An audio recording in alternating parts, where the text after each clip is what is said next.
Hello students, welcome. इस video में हम वेक्टर स्पेस को डिफाइन करेंगे कि वेक्टर स्पेस क्या होते हैं और एग्जांपल के थ्रू समझेंगे कि वेक्टर स्पेस क्या है। तो इसके लिए हमको प्रीवियस नॉलेज होना चाहिए ग्रुप, रिंग और फील्ड का। अब वैसे देखा जाए तो फील्ड जो है वही फील्ड का जो कॉन्सेप्ट है वो ग्रुप और रिंग दोनों को कवर कर लेता है। तो हम फील्ड को यहाँ पर हम रिवाइज कर लें कि देखें क्या होता है फील्ड। तो what is a field, field को डिफाइन करते हैं। तो फील्ड इस तरह से डिफाइन किया जाता है कि यदि f एक अरिक्त समुच्चय है, नॉन एम्प्टी सेट, और f पर दो बाइनरी ऑपरेशंस प्लस और डॉट लग रहे हैं, इनका ऑर्डर यही रहेगा, पहले प्लस बाद में डॉट। तो ये algebraic structure f plus dot है, ये एक फील्ड कहलाता है अगर पहले ऑपरेशन प्लस के रिस्पेक्ट में f एक आबिलिन ग्रुप हो, मतलब आबिली समूह हो। ठीक है, तो आबिलिन ग्रुप क्या होता है? तो आबिलिन ग्रुप अगर f प्लस एक आबिलिन ग्रुप कहलाता है अगर ये इन नीचे लिखी हुई जो एक्सियोम्स हैं इनको सेटिस्फाई करे। पहला है क्लोजर प्रॉपर्टी, संवर्ग नियम। संवर्ग नियम क्या होता है? क्लोजर प्रॉपर्टी क्या होती है कि अगर a और b f के दो एलिमेंट्स लिए तो रिजल्टेंट जो मिलेगा a प्लस b वो भी किसका एलिमेंट होना चाहिए? f का एलिमेंट होना चाहिए, f से बाहर नहीं जाना चाहिए। नंबर 2 एसोसिएटिव प्रॉपर्टी या साहचर्य नियम। ये क्या होता है? f के किन्हीं भी तीन एलिमेंट्स के लिए पहला प्लस दूसरा a प्लस बी, ब्रैकेट में लिया a plus B plus C is equal to A plus B plus C, ये होना चाहिए। ठीक है। नंबर 3 आइडेंटिटी एलिमेंट, जिसको हम हिंदी में तत्समक अवयव कहते हैं। आइडेंटिटी एलिमेंट, तत्समक अवयव एक ऐसा एलिमेंट होता है जो कि f के किसी भी एलिमेंट a के साथ में ऑपरेट करने पर a प्लस, मान लिया कि वो एलिमेंट हमने 0 है, तो 0 एलिमेंट एक ऐसा एलिमेंट होगा कि a plus 0 is equal to 0 plus a is equal to a for all a belongs to f। Clear. Number 4 existence of inverse, मतलब f में ही एक एलिमेंट ऐसा होना चाहिए for every element a। f का कोई भी एक एलिमेंट है लिया आपने, तो एक एलिमेंट उसमें माइनस ए एक ऐसा होना चाहिए जिससे कि a plus minus a is equal to minus a plus a is equal to 0। तो यहाँ तक की जो डेफिनेशन है, ये चार एक्सियोम्स अगर कोई सेटिस्फाई करता है कोई सेट, तो वो ग्रुप कहलाता है, समूह कहलाता है। और यदि एक एडिशनल प्रॉपर्टी इसको सेटिस्फाई करता है तो वो कहलाता है आबिलिन ग्रुप। तो एडिशनल प्रॉपर्टी क्या है? वो है क्रम विनिमय नियम, कम्यूटेटिव प्रॉपर्टी। ये क्या होती है कि a plus b is equal to b plus a for all a b belongs to f. आप ए और बी के बीच में जो ऑपरेशन लगा रहे हैं उसको आप यदि ए और बी को कम्यूट कर दें, आपस में इंटरचेंज कर दें, तो रिजल्टेंट आपको सेम मिलेगा। ठीक है, तो ये हो गई आपकी आबिलिन ग्रुप की डेफिनेशन। तो f प्लस एक आबिलिन ग्रुप होना चाहिए। अब दूसरा जो ऑपरेशन है डॉट, उसके लिए क्या होना चाहिए? दूसरा ऑपरेशन डॉट के लिए जो f है वो सेमी ग्रुप होना चाहिए। सेमी ग्रुप क्या होता है? ग्रुप की डेफिनेशन में ये चार चीज़ें आती है, सेमी ग्रुप की डेफिनेशन में दो चीज़ें आएंगी, पहली और दूसरी। ठीक है ना, पहली और दूसरी। ये तो पहली मतलब क्लोजर प्रॉपर्टी और associative property, plus dot operation के लिए क्लोजर प्रॉपर्टी और एसोसिएटिव प्रॉपर्टी प्रूफ होना चाहिए। इसका मतलब ये हुआ कि अगर ए और बी एफ में है तो ए डॉट बी भी एफ में आना चाहिए। और number 2 associative property A dot b dot c is equal to a dot b dot c होना चाहिए for all a b c belongs to f. ये सिंबल जो लिखा हुआ है इस तरह के, इसको हम पढ़ते हैं फॉर ऑल। ठीक है, क्लियर। अब हम नंबर 3 देखते हैं। नंबर 3 होना चाहिए जो डॉट ऑपरेशन है वो प्लस के रिस्पेक्ट में डिस्ट्रीब्यूट होना चाहिए। इसको हम कहते हैं डिस्ट्रीब्यूटिव प्रॉपर्टी। दो डिस्ट्रीब्यूटिव प्रॉपर्टीज़ हैं, लेफ्ट एंड राइट। तो लेफ्ट डिस्ट्रीब्यूटिव प्रॉपर्टी ए डॉट बी प्लस सी, यहाँ पर ए का डिस्ट्रीब्यूशन बी और सी के ऊपर लेफ्ट साइड से हो रहा है, इसलिए हम उसको लेफ्ट डिस्ट्रीब्यूटिव प्रॉपर्टी कहते हैं। और यहाँ पर ए का डिस्ट्रीब्यूशन बी और सी पर राइट हैंड साइड से हो रहा है, इसलिए हम इसको राइट डिस्ट्रीब्यूटिव प्रॉपर्टी कहते हैं। अब यहाँ से लेकर के यहाँ तक की जो प्रॉपर्टीज़ हैं, इनको यदि कोई सेट सेटिस्फाई करता है तो वो सेट कहलाता है रिंग। अब ठीक है, यहाँ तक क्लियर है। अब रिंग ही यदि कुछ एडिशनल प्रॉपर्टीज़ को और सेटिस्फाई करता है तो वो फील्ड कहलाता है। वो एडिशनल प्रॉपर्टीज़ क्या हैं? ये 3 लिखी हुई हैं। Existence of unit element. अब एक्सिस्टेंस ऑफ यूनिट एलिमेंट क्या है? एक्सिस्टेंस ऑफ यूनिट एलिमेंट का मतलब ये होगा कि मल्टीप्लिकेटिव आइडेंटिटी। मल्टीप्लिकेटिव आइडेंटिटी मतलब यहाँ देखिए एक्सिस्टेंस ऑफ आइडेंटिटी एलिमेंट लिखा था किसके लिए? ऑपरेशन प्लस के लिए। यहाँ पर क्या है कि एक्सिस्टेंस ऑफ आइडेंटिटी एलिमेंट होना चाहिए डॉट ऑपरेशन के लिए भी। इसका मतलब f में एक एलिमेंट 1 एक ऐसा एलिमेंट होगा जिससे कि ए dot one is equal to one dot A is equal A हो जाएगा, चाहे एफ का कोई भी एलिमेंट ए लिया जाए। तो अब ये देखते हैं कि extension of multiplicative inverse. Multiplicative inverse क्या होता है, एफ के किसी भी एलिमेंट ए के लिए जो कि जीरो ना हो, नॉन जीरो एलिमेंट, उसके लिए एक एलिमेंट ए इनवर्स का एक्सटेंशन एफ में ही इस तरह से होता है कि ए dot a inverse is equal to a inverse dot A is equal to one हो जाएगा, जहाँ वन क्या है, वन ये एलिमेंट है, ठीक है। और या फिर इसको ऐसे भी कह सकते हैं कि every non zero element of F is invertible, ठीक है। और नेक्स्ट देखते हैं हम कम्यूटेटिव प्रॉपर्टी। कम्यूटेटिव प्रॉपर्टी हम यहाँ देखते हैं कि प्लस ऑपरेशन के रिस्पेक्ट में तो कम्यूटेटिव प्रॉपर्टी सेटिस्फाई होती है, डॉट ऑपरेशन के रिस्पेक्ट में भी कम्यूटेटिव प्रॉपर्टी सेटिस्फाई होनी चाहिए। मतलब a dot b is equal b dot a, ये भी होना चाहिए, तब हम कहेंगे कि कम्यूटेटिव प्रॉपर्टी यहाँ लग रही है। क्लियर। तो यदि इन सारी प्रॉपर्टीज़ को यदि कोई सेट सेटिस्फाई करता है ऑपरेशन प्लस और डॉट के रिस्पेक्ट में, तो हम उसको फील्ड कहते हैं, ठीक है। अब जो वेल नोन फील्ड्स हैं वो हम देखते हैं कौन कौन से हैं। हमको जो पता है वेल नोन फील्ड्स वो हैं हमारे set of real numbers R plus dot एक फील्ड है, और एक फील्ड है सी प्लस डॉट। ये जो दो फील्ड्स हैं यहाँ पर हमारे काम के फील्ड्स हैं। एक फील्ड और होता है सेट ऑफ रैशनल नंबर्स का क्यू प्लस डॉट, ठीक है। बट जो हमारे यूज़ में आएंगे वो आएगा, मोस्टली जो यूज़ होने वाला है वो R plus dot set of real numbers और ऑपरेशंस प्लस एंड डॉट, ठीक है। तो चलिए आगे बढ़ते हैं। अब हम डिफाइन करते हैं कि वेक्टर स्पेस क्या होते हैं।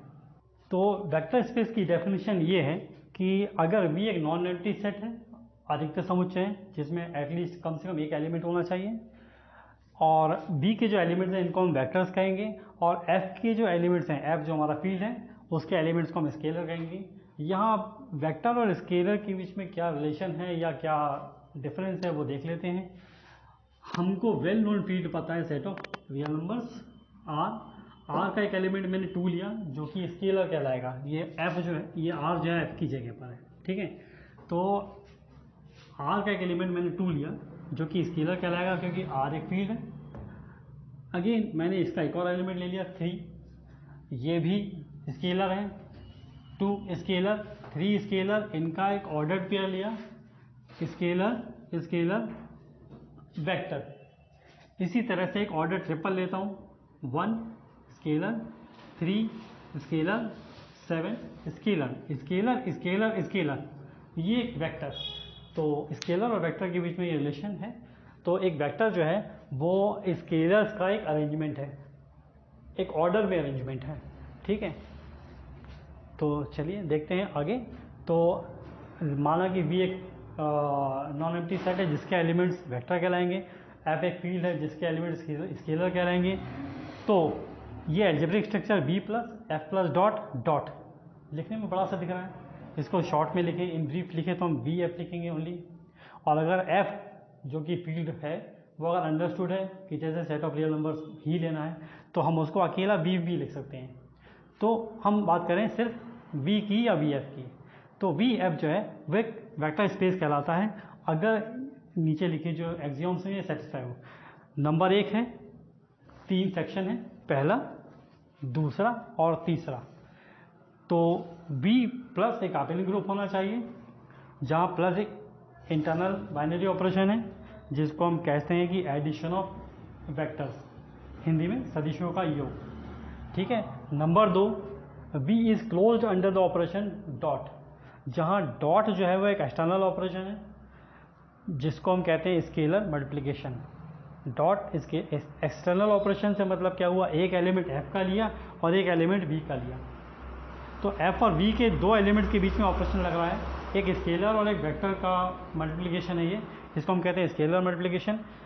A F का एलिमेंट, अल्फा V का एलिमेंट, तो A अल्फा किस में आना चाहिए, V में आना चाहिए, इसलिए लिखा मैंने V is closed under the operation, ठीक है।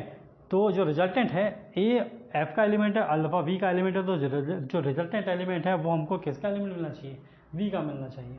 मतलब स्केलर और into vector is equal to मिलना चाहिए vector, scalar into vector is equal to vector मिलना चाहिए, ठीक है। नंबर 3 के 4 पार्ट्स हैं। Number 1 A into alpha plus beta is equal to A alpha plus A beta, clear. For all A belongs to F, alpha beta belongs to V। इसको हम कह सकते हैं distribution of scalar over vector. दूसरा है A plus B alpha is equal A alpha plus A beta. इसको हम कहते हैं कि स्केलर क्या distribution of vector over scalars, ये कह सकते हैं इसको। Number 3 A into B alpha is equal to A B alpha, और number 4 1 alpha is equal to alpha. ठीक है, तो ये प्रॉपर्टीज अगर सेटिस्फाई होती हैं तो हम बी को एक वेक्टर स्पेस कह सकते हैं। ये वेक्टर स्पेस की कंप्लीट डेफिनेशन है। ठीक है, और यदि आप इसको और थोड़ा सा बड़ा करके लिखना चाहते हैं तो क्या करेंगे, आप यहाँ पर जो अबिलियन ग्रुप की जो डेफिनेशन है वो पूरी लिख देंगे। कौन कौन सी? क्लोजर प्रॉपर्टी, नंबर डाल के, number 1 closure property. Closure property क्या होती है? Alpha belong to B, beta belong to B, this implies alpha plus beta belong to B. Number 2 associative property. Associative property क्या होगी? Alpha plus beta plus gamma is equal alpha plus beta plus gamma for all alpha beta gamma belongs to B. और number 3 existence of identity element. Existence of identity element क्या लिखेंगे आप? Existence of identity element, there exist zero vector belong to V such that a plus zero vector is equal alpha plus zero vector is equal to zero vector plus alpha is equal to alpha for all alpha belongs to V। Number 4 क्या था? Existence of inverse element, additive inverse. Additive inverse क्या होता है आपका? For every alpha belongs to V minus alpha belongs to V such that minus alpha plus alpha is equal to alpha plus minus alpha is equal to क्या आएगा आपका? Zero vector हो जाना चाहिए। और नंबर 5 था commutative law, that is alpha plus beta is equal to beta plus alpha for all alpha beta belongs to V। तो vector space की जो डेफिनेशन थी वो कंप्लीट डेफिनेशन ये थी कि V प्लस एक अबिलियन ग्रुप होना चाहिए, नंबर 2 V क्लोज्ड होना चाहिए डॉट के रिस्पेक्ट में, और नंबर 3 ये। लेकिन यदि आप चाहें तो अबिलियन ग्रुप की डेफिनेशन को यहाँ पर और लिख करके इसको और एक्सटेंड कर सकते हैं डेफिनेशन को। तो कंप्लीट डेफिनेशन यदि कह सकते हैं तो हम ये भी कह सकते हैं, इसको ये पूरा लिखना पड़ेगा। अगर आपको वेक्टर स्पेस डिफाइन करने को आता है तो आप ये पूरा लिख सकते हैं। ठीक है, क्लियर? और आप इतना भी लिख सकते हैं V1 जैसे कि लिखा था यहाँ तक, V2 और ये V3। क्लियर है? तो चलिए अब हम देखते हैं कि डेफिनेशन तो हमने देख ली, अब इसको एग्जांपल के थ्रू समझते हैं कि क्या है। तो प्रूव करना है कि मैंने लिया V is equal to R square. R square क्या होता है? आर स्क्वायर मतलब R cross R. R cross R क्या होता है? Set of all ordered pair X Y such that X Y belongs to R. ठीक है, तो एक्स एक रियल नंबर है, वाई एक रियल नंबर है, और इनका जो ऑर्डर्ड पेयर एक्स वाई जो है, ठीक है, ये आर स्क्वायर का एलिमेंट होगा। तो हमको ये प्रूव करना है the set of all ordered pairs of real numbers is a vector space over the field R. चलिए ये प्रूव करते हैं। तो सबसे पहले क्या प्रूव करना पड़ेगा कि V प्लस एक अबिलियन ग्रुप है, मतलब आर स्क्वायर प्लस एक अबिलियन ग्रुप है। तो कैसे प्रूव करेंगे? तो सबसे पहले प्रॉपर्टी प्रूव करते हैं, क्लोजर लॉ। क्लोजर लॉ क्या हो जाएगा हमारा? क्लोजर प्रॉपर्टी क्या हो जाएगी? लेट करते हैं alpha is equal to x1 y1 ले लेते हैं, बीटा ले लेते हैं x2 y2, then alpha plus beta, ये दोनों बिलोंग कर रहे हैं किसको? आर स्क्वायर के। तो अल्फा प्लस बीटा क्या हो जाएगा? अल्फा प्लस बीटा हो जाएगा x1 y1 plus x2 y2। अब ये दो ऑर्डर पेयर्स का एडिशन इस तरह से होता है कि आपको कंपोनेंट वाइज ऐड कर देना है, x1 plus x2 y1 plus y2। चलिए ठीक है, ये हो गया। तो ये भी क्या मिला? दो ऑर्डर पेयर का सम आपको मिल रहा है, एक ऑर्डर पेयर। तो ये किसको बिलोंग कर रहा है? आर स्क्वायर बिलोंग कर रहा है। तो ये क्लोजर प्रॉपर्टी आपकी प्रूफ हो गई। नंबर 2, नंबर 1, नंबर 2 आप लेते हैं एसोसिएटिव प्रॉपर्टी। तो एसोसिएटिव प्रॉपर्टी क्या है? एसोसिएटिव प्रॉपर्टी ये हो जाएगी आपकी कि सपोज मैंने अल्फा ले लिया x1 y1, बीटा लिया x2 y2, और गामा ले लिया x3 y3। तो अल्फा प्लस बीटा जैसे कि as about x1 plus x2 y1 plus y2 हो जाएगा हमारा। तो अल्फा प्लस बीटा हो गया हमारा x1 plus x2 y1 plus y2। Alpha plus beta plus gamma, ये क्या हो जाएगा आपका? अल्फा प्लस बीटा तो हो गया आपका x1 plus x2 y1 plus y2 plus gamma हो गया आपका x3 y3। इनका एडिशन किस तरह से होगा, x1 plus x2 plus x3 y1 plus y2 plus y3। अब x1 x2 और x3 क्या है, रियल नंबर्स हैं, और रियल नंबर्स का जो एडिशन होता है वो एसोसिएटिव होता है। तो इसका मतलब क्या हो जाएगा, x1 plus x2 plus x3 को हम लिख सकते हैं x1 plus x2 plus x3। इसी तरह से y1 plus y2 plus y3 को लिख सकते हैं y1 plus y2 plus y3। अब जैसे कि ये दो ऑर्डर पेयर्स का एडिशन के फॉर्म में अगर होता तो ये क्या होता है, x1 y1 plus x2 plus x3 y2 plus y3 ये होता।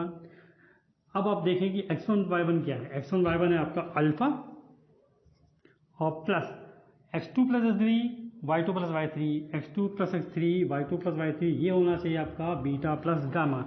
तो ये हो जाएगा आपका beta plus gamma. So we have alpha plus beta plus gamma is equal to alpha plus beta plus gamma. तो ये आपका एसोसिएटिव प्रॉपर्टी प्रूव हो गई। नंबर 3 देखते हैं।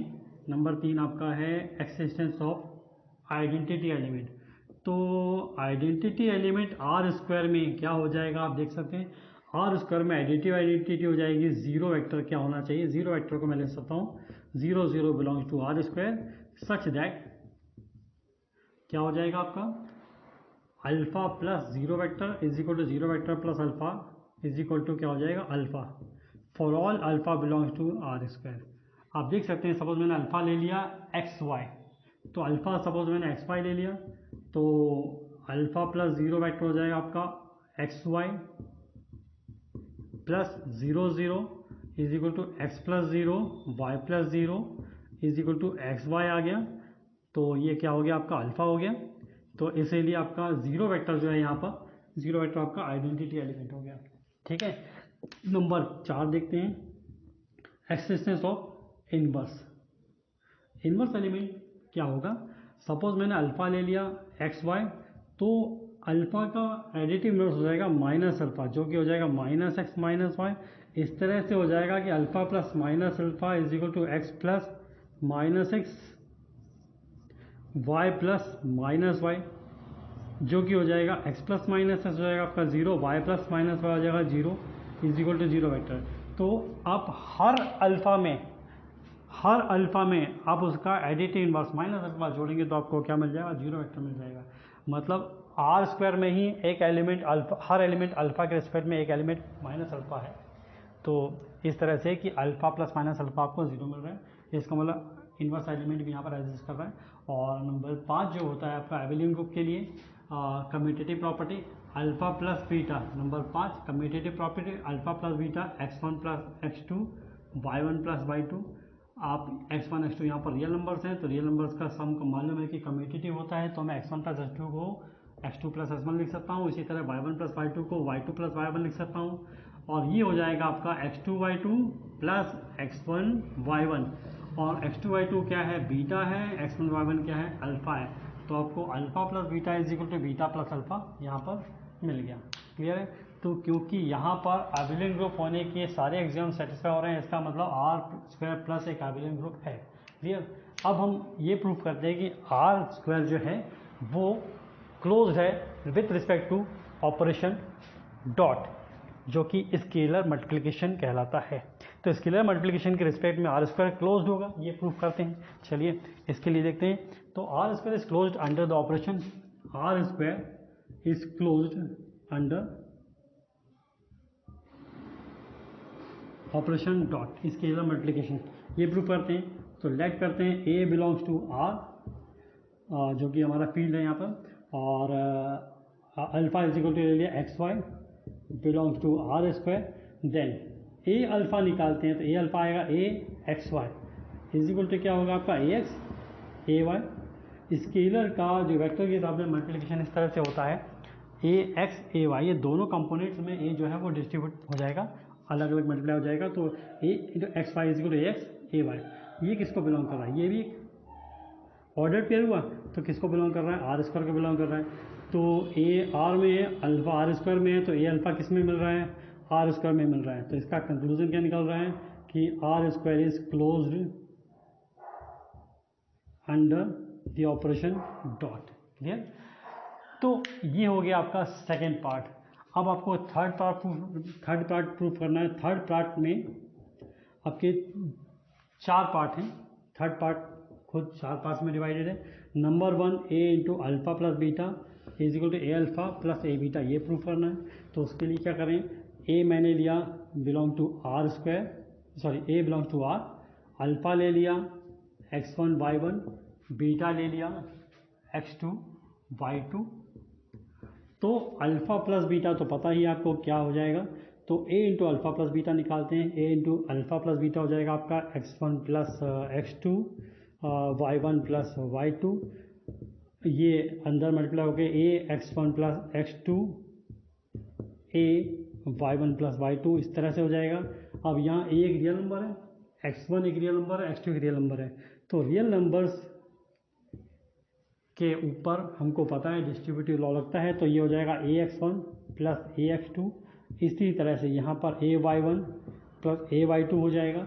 अब ये जो है ये 2 अलग अलग वेक्टर्स के सम के फॉर्म में यदि लिखना चाहें तो कैसे लिखेंगे, ax1 ay1 plus ax2 ay2।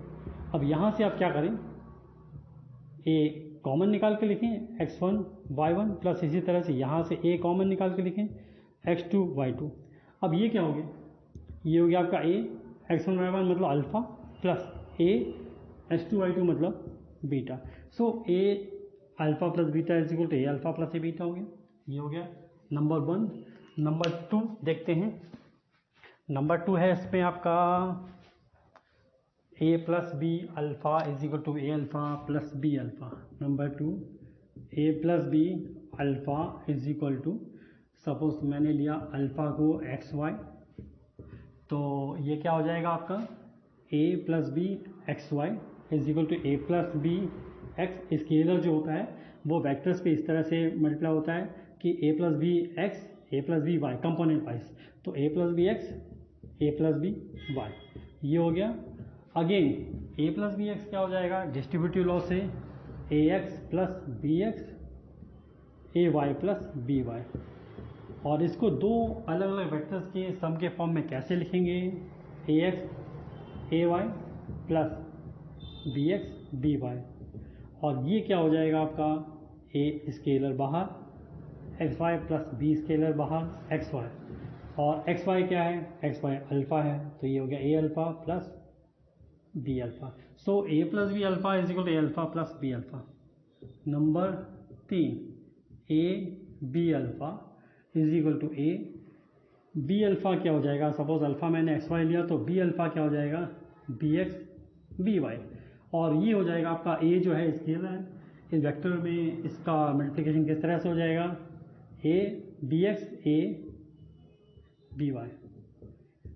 a b और x रियल नंबर्स हैं, तो ये हमारा एसोसिएटिव प्रॉपर्टी को फॉलो करेगा प्रोडक्ट, तो ये हो जाएगा आपका a बी एक्स बराबर a बी एक्स।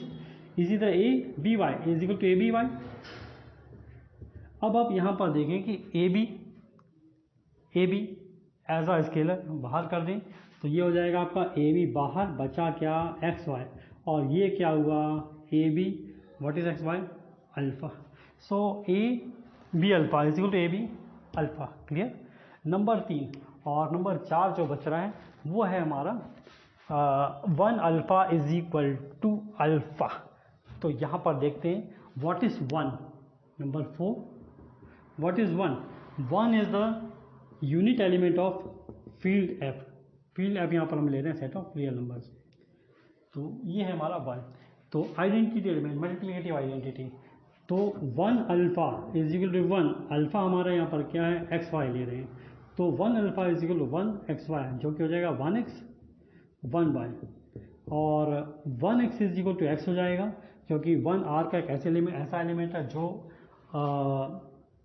आर के ही किसी एलिमेंट के साथ मल्टीप्लाई करने पर हमको वही एलिमेंट देता है, तो 1 इज इक्वल टू एक्स हो जाएगा। Similarly 1 Y is equal to Y हो जाएगा, तो ये क्या हो गया आपका alpha. So 1 alpha is equal to alpha हो गया। तो हम यहाँ देखते हैं कि क्योंकि वेक्टर स्पेस होने के सारे एक्सियम सेटिस्फाई हो रहे हैं, तो इसका ये मतलब निकलता है कि V=R² एक वेक्टर स्पेस है। ठीक है, तो चलिए इस वीडियो को यहीं ख़त्म करते हैं। नेक्स्ट वीडियो में हम वेक्टर स्पेस की प्रॉपर्टीज़ देखेंगे। और इस वीडियो को देखने के लिए थैंक यू। और लाइक करें, सब्सक्राइब करें, शेयर करें और कमेंट करना ना भूलें। Again thank you.